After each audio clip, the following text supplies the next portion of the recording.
Hey everyone, it's Jayden. Welcome back to my channel, Jayden.reads. Today I'm going to do a book review on And Then There Were None by Agatha Christie. And I don't have the book to hold and show, which I would like to, but I lent it to my sister and she's in Ghana right now, so I don't have access to the book. When I review the book, there will obviously be some spoilers that come along because you can't talk about this book and give your honest thoughts and give a review without talking about spoilers, I feel like. I won't talk about them until a certain part of the video, and so when that part comes up, I will let you know. So if you haven't read it, you can still stick around, and once we get to that point, I'll tell you, and you can go ahead and exit out of the video so that nothing's spoiled, because you do not want this book spoiled for you.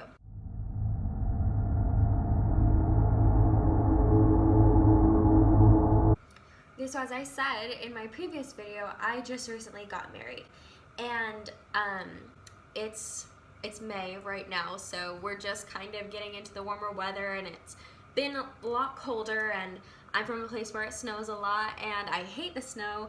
And so my fiance and I kept coming up with a bunch of fun date ideas so that we could stay inside and be warm, but do something other than just watching a show. And we came up with the idea to go to Barnes & Noble and just walk around and pick out 3 different books for the other person. So I picked out 3 for him, he picked out 3 for me, and then we just decided to rate those books and see if we liked the books that the other person chose for us.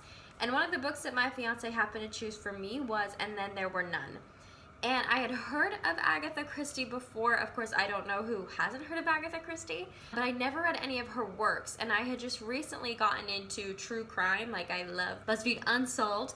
And I know that Agatha Christie is not true crime, but it's still like crime. So this was kind of an interest I had that I didn't know that I had. And my fiance was like, oh, I think this is something you'd really like. You should look into this book. And so I read the back and I was like, it sounds kind of interesting. He ended up deciding to get this book for me for Valentine's Day because it was right around that time, and he's like, I'm pretty sure that you're going to love it. During a weekend, I just happened to not have very much homework, and so when I was hanging out at his house, I pulled out the book because he had just barely purchased it for me, and I sped through it. I read it in, I think, 2 days, and I had a bunch of other school stuff going on, but I got to the point where I just had to put all my school stuff down and only focus on And Then There Were None because it was incredible. If you don't know what this book is about, Agatha Christie, she wrote mysteries, like crime stories, and this particular story is about 10 strangers who are invited to this island called Soldier Island, if I remember correctly. And they're all told to show up for different reasons, and then when they show up at this island, they're all eating dinner together and they receive a mysterious message that tells them that something bad is going to happen because of mistakes that they had made in the past. And then one by one, everybody starts dying off on this little island, and there's only like the 10 people who have come to this dinner party on this island. And at the same time, what's happening in the book is mirroring this poem that's called 10 Little Soldiers. I think this poem is printed and hung up on walls throughout this mansion that all of these 10 people are staying in. And so this poem goes through and says, for example, there were 10 soldiers, and then 1 drowned, and then there were 9 soldiers, and then 1 overslept himself or they're very like specific and strange, but then everybody starts to die the exact same way as this little soldier poem. So anyway, it sets up this like very intense, scary atmosphere with the island and just the 10 people in the house in the poem, and it's an incredible setting. So the book is clearly just trying to figure out who's doing this, like who's causing all of these murders to happen, or are they murders? Are they just taking place naturally?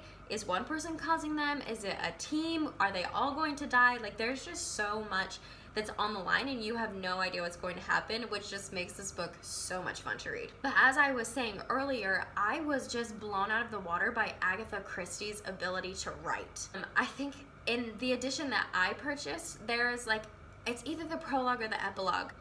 Agatha Christie, she said, the hardest part was trying to create this story, but not making it obvious what was happening. Not making it obvious who or what was causing the murders.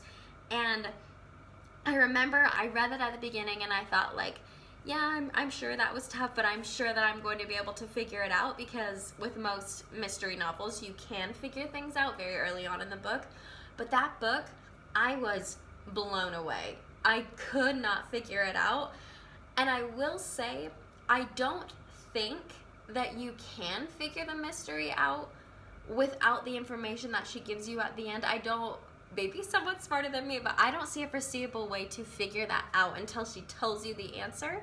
But so it's maybe frustrating in the sense that you can't guess what's going on, but that somehow almost makes it better. I don't know how to describe that. Yeah, I would just say, as far as writing goes, her writing is phenomenal. Since it is a mystery, it's honestly only like 200 pages. It's a very short book and it is a mystery.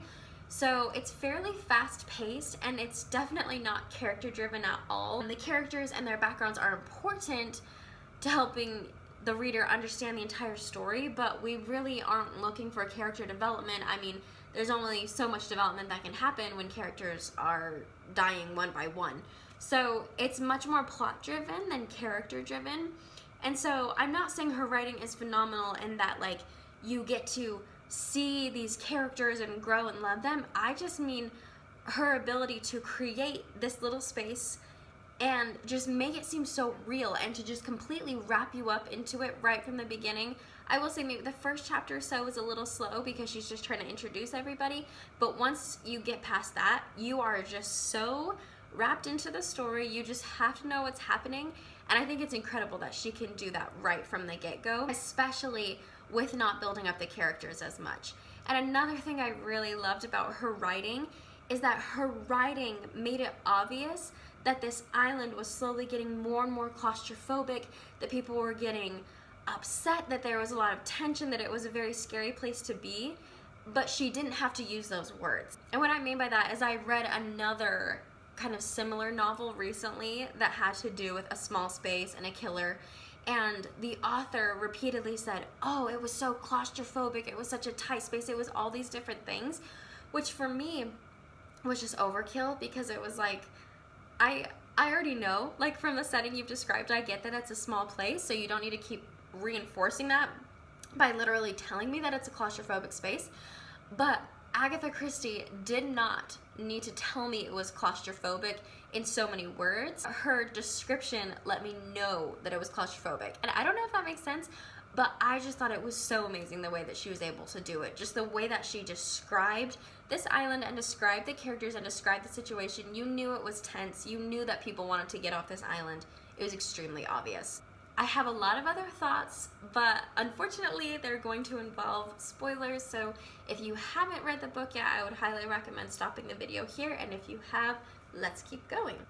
So, let's just get this out here right now. That ending was insane.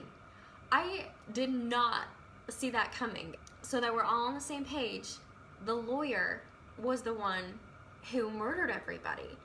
And it was all because, or no, he wasn't a lawyer, he was a judge, because he had this like thirst to murder and to kill. Like, he was a murderer at heart, but he knew that society said that that was wrong, and so he became a judge and had a reputation as a hanging judge so that he could still sentence people to death, but he never got in trouble for it. Like, that's brilliant. I mean, that's terrifying if you think about it, but that's brilliant. Like, how do you create a character like that?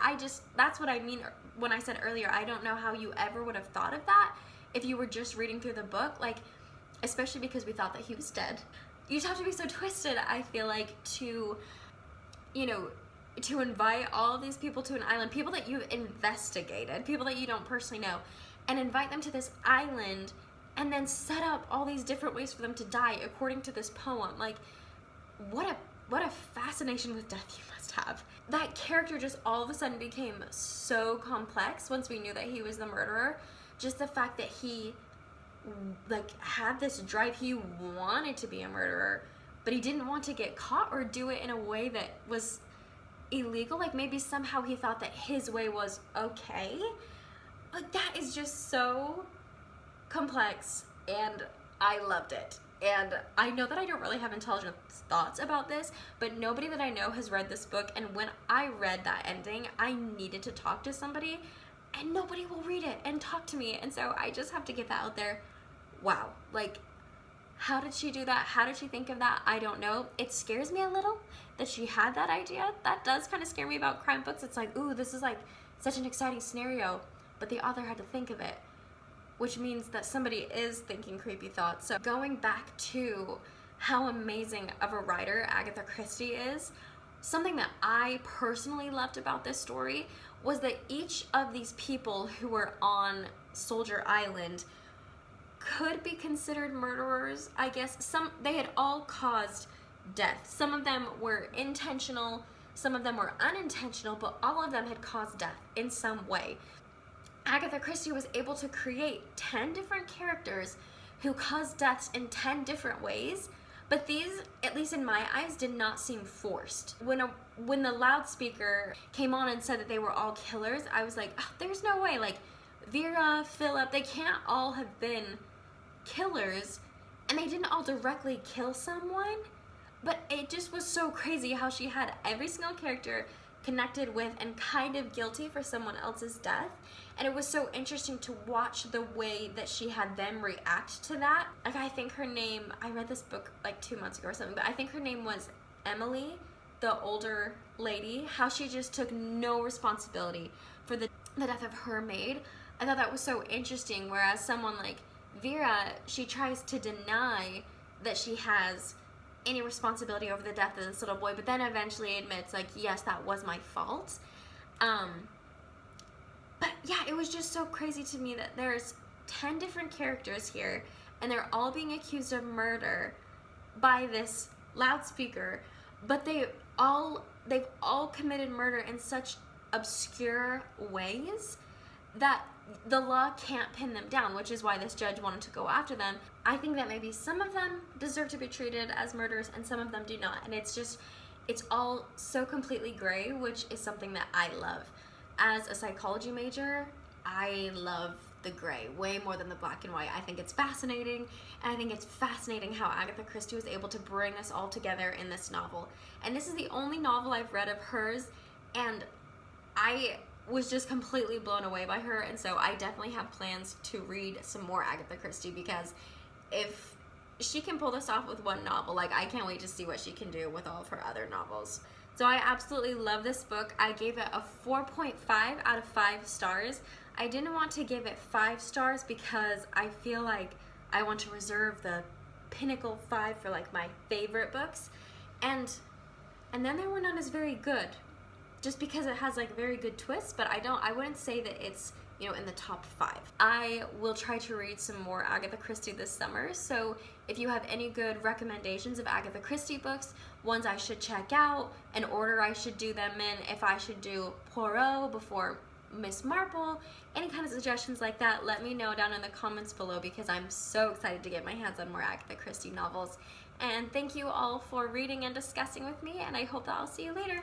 Bye!